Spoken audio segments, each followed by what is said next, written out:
So on the PS Learning page, I have some examples of the shape kaleidoscopes here. I also have examples of the animal kaleidoscopes. So you guys can look through here and notice the symmetrical designs that we're going to be creating. You can change the coloring. You can add a gradient for your background. Composition is up to you as long as it is symmetrical. So you can look through here and you can see lots of student examples, all different animals, all different shapes that were created to create a kaleidoscope composition.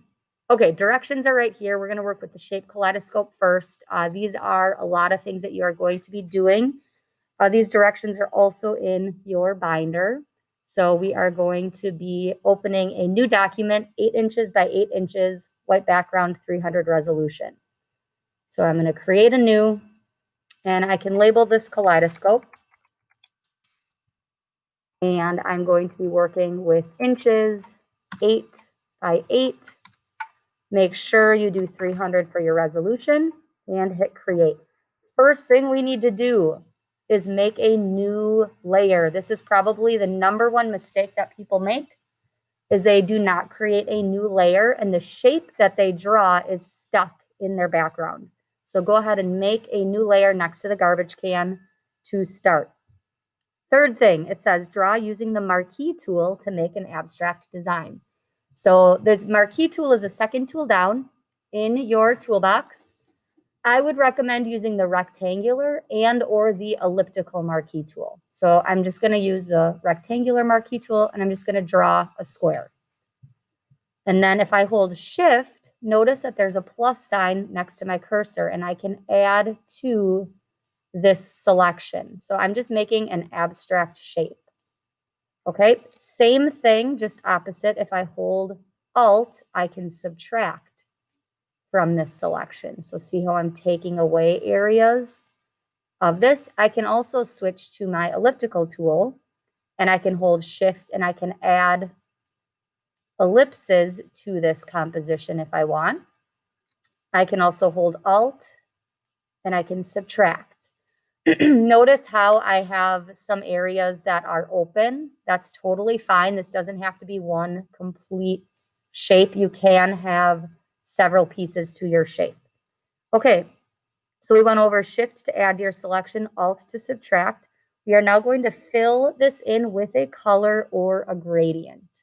So you can use your paint bucket. Right now I have the color orange, so I can fill this in with just a color, or I can Control Z this. I can right click on my paint bucket and I could use the gradient tool. Up in my options panel, I should have a few gradients here. You probably don't have as many as I do because I went to this little gear and I appended my color harmonies 1, 2, metals, neutral density, noise samples, pastels, photographic toning, simple, special effects, and spectrums. So if you click on one of these and you hit append, it's going to add it to your list. I have already appended all of my gradients.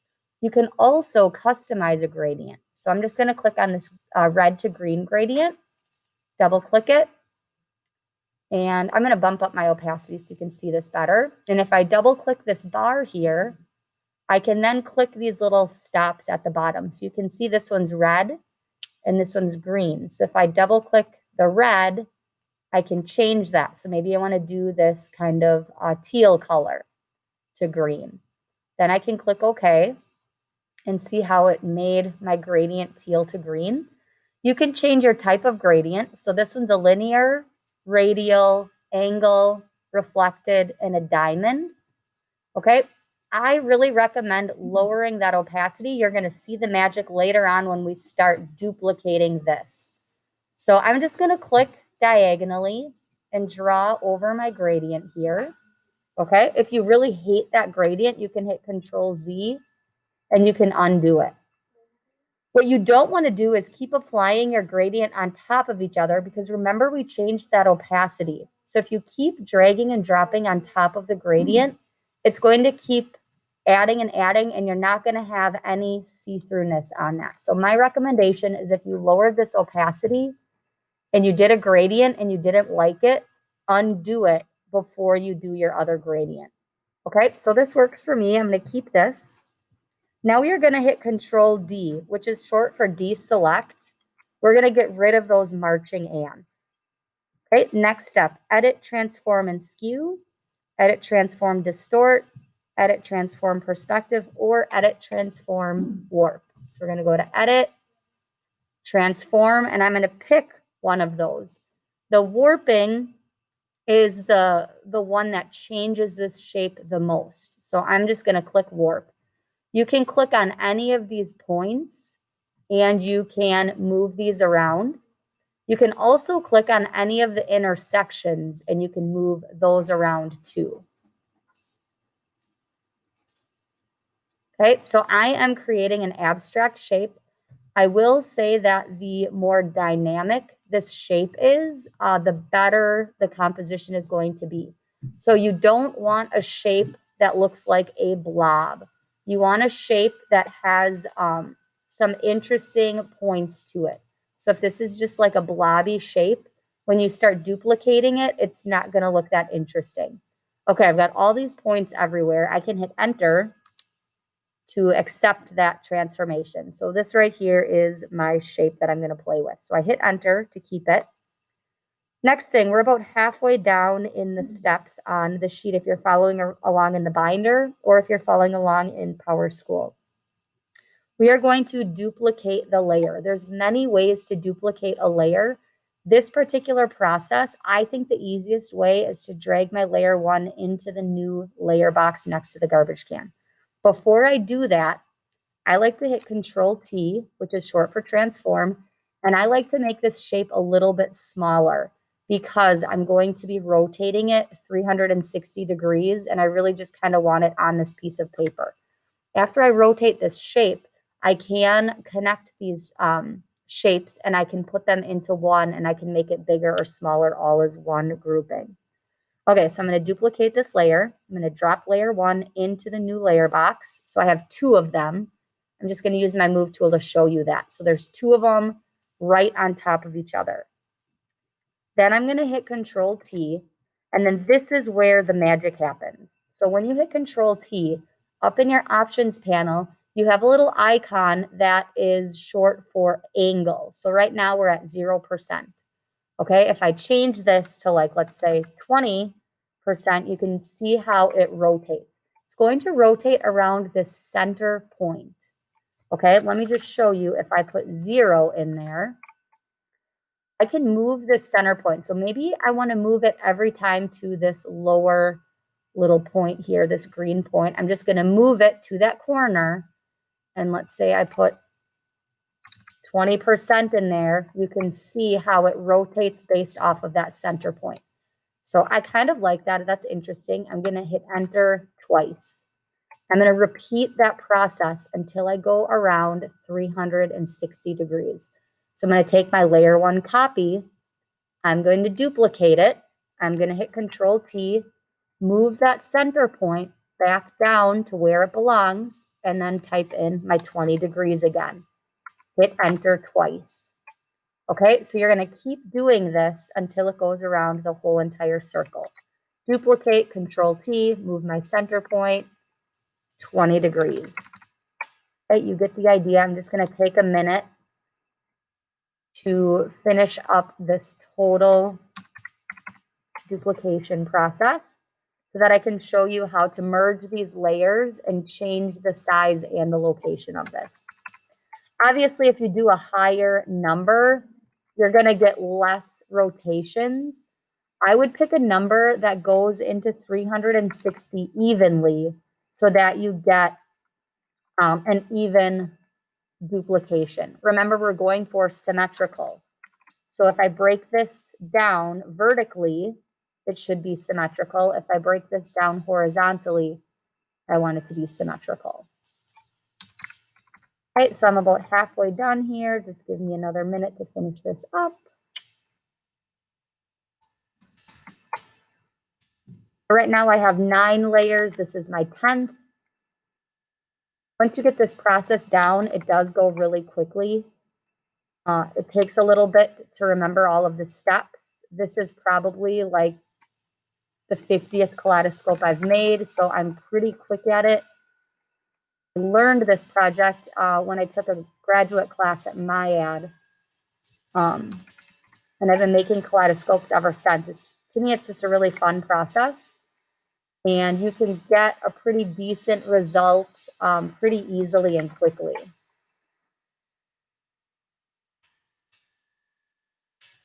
Not gonna lie, usually the first kaleidoscope that you make doesn't always turn out to be the best.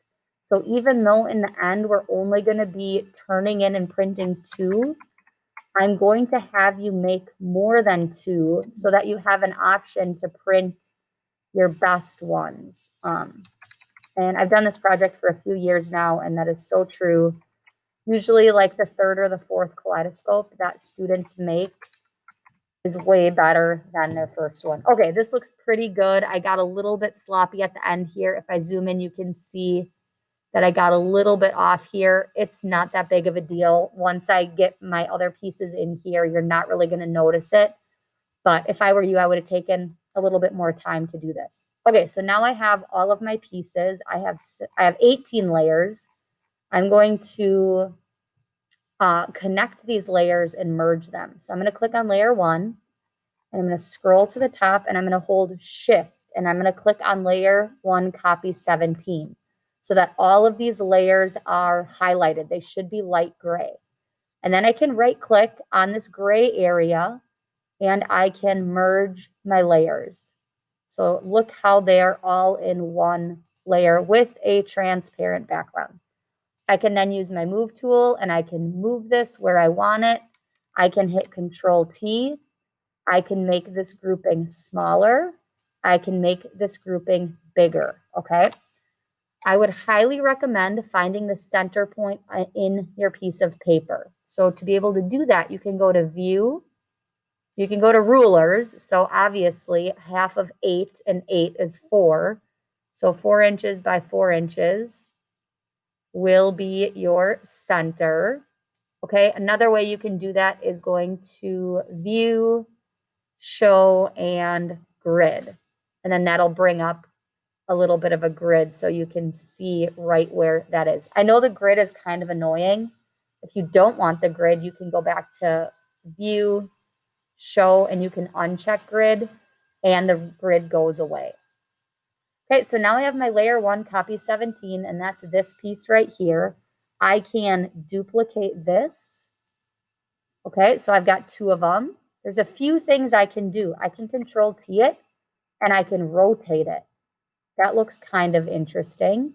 Or I can go to Edit, Transform, and I could flip horizontally. So it's going the opposite direction.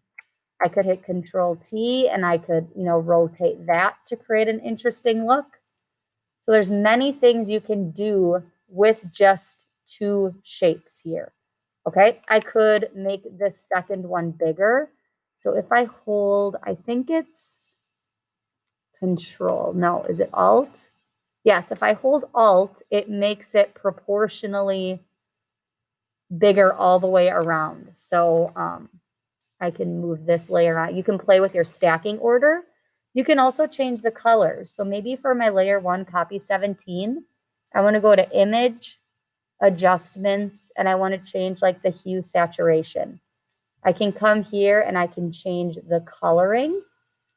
I can change the saturation. So how much color is in here? I can desaturate and make it grayscale. Okay, or I can make this pure black or pure white. So you can kind of play around with those. That's image adjustments, hue saturation. And you can do something interesting with that hue. Okay, last thing I'm going to show you guys is a background. So just having a white background is kind of boring. So you can click on that background layer, and I highly recommend trying at least a radial gradient. So when I click on my gradient tool, if it's not there, it's hidden underneath the paint bucket. You can just find it there. I can come up here. I'm going to change it to the radial gradient. I'm going to bump up my opacity to 100%. And I'm going to try to find a gradient that's going to look interesting with this color scheme. So I'm not sure. Maybe I'll just do this kind of purple to white one. And then depending on where you click and drag, it's going to apply that radial gradient.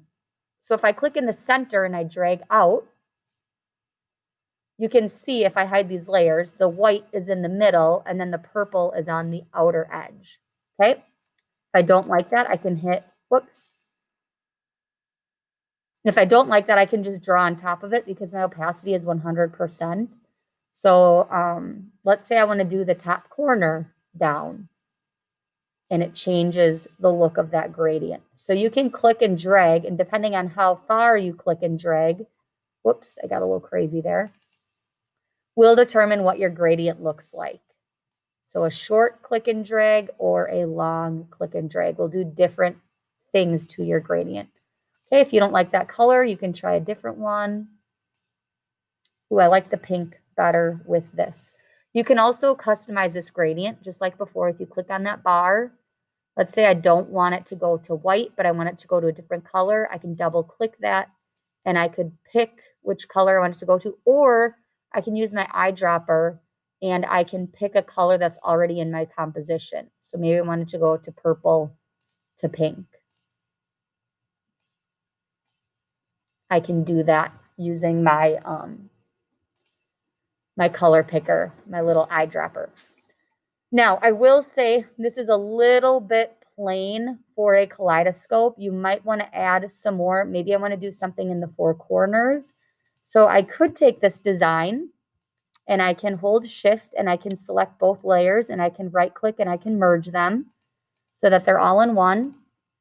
And I can hold alt with the move tool and it creates more of them. And I can hit Control T and I could make this smaller. So maybe I want to put one of these in each corner. I could do that. Make it a little bit bigger.